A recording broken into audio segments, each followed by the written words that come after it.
Magandang araw mga kaibigan. Pag-usapan natin ngayon yung napipintong giyera sa ating bansa dahil sa sigalot ng US at China sa West Philippine Sea. Okay, bago lang, I think 2 days ago, nag-vlog si Maharlika. Napakalungkot na yung kanyang pag-vlog dahil 3 informants ang tumawag sa kanya. Ang isa mataas na general, banggit tungkol sa napipintong giyera at pinaghahanda ang mga Pilipino. So nung na-vlog ni Maharlika, ang daming nagme-message sa akin tungkol dito. Pangamba, yung ano daw ang gagawin, totoo ba? So, ako naman, ayokong maging alarmist, sabi ko, magdasal lang tayo. Ganun lang ang palaga. Kasi ayoko na sanang mag-topic tungkol dito. Baka makadagdag lang ako sa takot na nararamdaman ng ating mga kababayan. Kaya lang, ngayong araw na ito, katatapos lang yung usapan namin, may tumawag din sa akin na isang general, PMA. Hindi ko na babanggitin. Basta, hindi ko banggitin pangalan. Mas senior sa akin ito. Tawag, hello Johnny, kumusta ka na? Sabi niya, ito sir. So, may mga pinag-usapan kami. Then mamaya, bigla ako, sabi niya, nako, nalalapit na ang giyera sa atin. Sabi niya, bakit mo nasabi, sir? Nako, grabe na ang kwa ngayon. We are in a dilemma. Sabi niya. Damn if you do, damn if you don't. Tapos, divided ang Pilipino, divided ang officers, men and women in uniform. Divided. So, magulo, we are in a dilemma. Ito yung binanggit niya na medyo na-shock ako. Ano ba ito? So, galit siya sa China. Hindi siya pro-China, galit siya sa China. Kailan? Galit din siya sa administrasyong ito. Dahil wala daw walang klaro na parang pinasubo tayo dahil sa foreign policy. Sabi niya, handa pa rin akong lumaban. Sabi niya. Sabi ko, ako rin sir, handang lumaban. Kailan worried ako sa aking pamilya. Gusto ko sanang maialis sila sa Pinas, madala sa safe na lugar sa ibang bansa. Bahala na kung magkagera, total.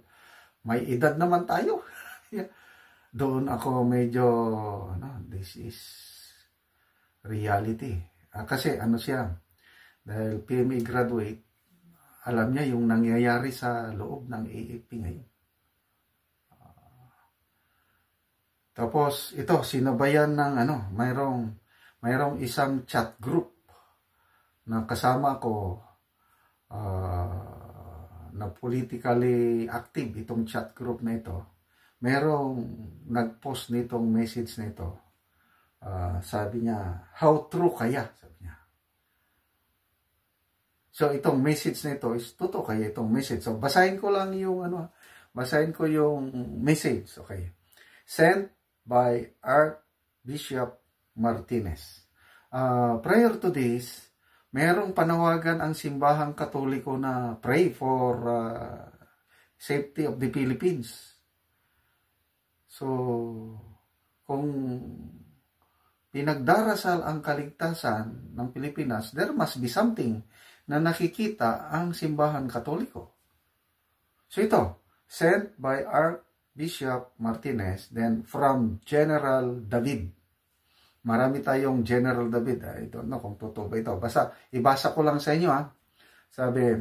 Sabihin po sa lahat na mag-pray para sa bansa. Naka-red alert ngayon ang Armed Forces of the Philippines, gawa ng galit ang China. Maingay ngayon dito sa Clark dahil landing ng mga gamit pandigma from France, USA, Japan at Australia para tumulong kung sakali gumera ang China at Arab country. Please ask all to pray. Please pass to all prayer warriors. Ito yung kumakalat na message. How true kaya? Sabi na ng post. May nag-respond, basahin ko lang ha, whether true or not, we have to pray. Correct. Kaya, ako yung mga nagme-message sa akin, nagtatanong tungkol dito sa let's pray na hindi yan matuloy. Kasi, nothing is impossible sa prayer. Nothing is impossible with God. Diyos na lang ang makakatulong sa atin. Kasi, napakalaking sako na ito kung mangyari. Hindi lang, ako ang naranasan ko lang yung Communist Insurgency War. For 34 years, lumaban ako dyan. Maliit na gera lang yun. Yung ding Muslim Secessionist War. Maliit lang yun. Ito, China ang katapat.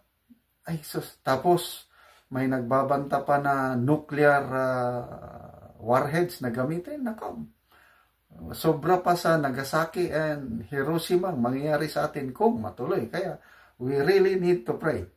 Sabi nang nag-respond, whether true or not, we have to pray.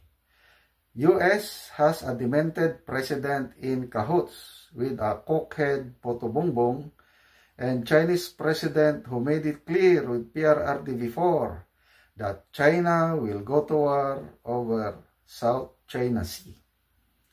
Those three combinations alone are enough reasons to pray. Malala nyo yung sabi ni PRRD, yung unang bisita niya sa China, na nag-warning na ang Chinese president na hindi sila mag-atubili na they will go to war kung sa South China Sea nila, yung kanyang claim na 10-dash line. Yun, isang indication. Tapos, nangyari sa Ukraine na. Kawawa ang mga Ukrainians dahil pinasubo ng US ang Ukraine na makipaggera sa Russia. So, itong mga indication na ito parang mauulit sa atin. Tayo ang proxy ng US makipaggera sa China. Another nag-comment, and here's some indicators. I think that war is impending.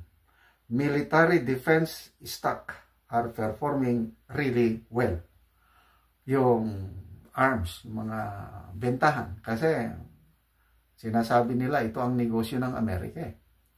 Gusto nilang nagkakagera para marami ang bibili sa kanilang mga defense, mga armaments nila. So, ulitin ko, pinagsabihan ako ng mataas na retired general na ito, premier general, na manda na tayo kasi nasa dilema. I hope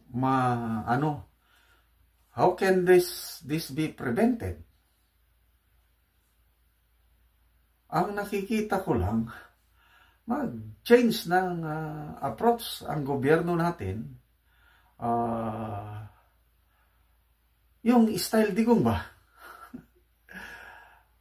Marami ang bumabatikos sa style ni Digong, but doon ako believe yung style niya, realistic si Tatay Digong. Mas pinili niya nagpakumbaba. Hindi siya nagmatigas ang ulo. So, status ko, as is where is. Ganun lang. Walang problema. Ngayon kasi, ang foreign policy ng ating gobyerno is talagang dumikit na siya sa US. Di nagalit ang China. So, yan ang dilemma natin.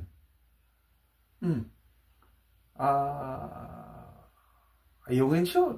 I-resupply nila. Pipigilan ng Chinese. Anong mangyayari yan?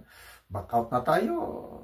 So, again, the most important thing we do now is prayer. Sana mabigyan ng wisdom ang ating gobyerno ngayon to do the right thing para maiwasan ang giyera. Kasi once na nagkagiyera, kawawa ang mga Pilipino. Itong mga government leaders, baka mabilis lang sa kanila lumipad. Malala nyo sa malala nyo yung Ukraine nung nilusob ng Russia? Anong unang aksyon ng US government kay President Zelensky? They offered him a ride para evacuate siya doon at lipad, paalis na ng Ukraine. Mabuti na lang itong si President Zelensky na, no, I will not do that. I will not leave my country. Baka ganon din ang gagawin ngayon pag nagkagera. I-offeran nila itong mga administration officials natin na, okay, umalis na kayo dyan. Dito na kayo. Safe haven na kayo sa Amerika.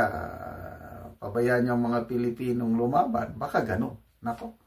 So, sana maawa ang Diyos sa atin at hindi mangyari itong gera na kinakatakutan nating lahat.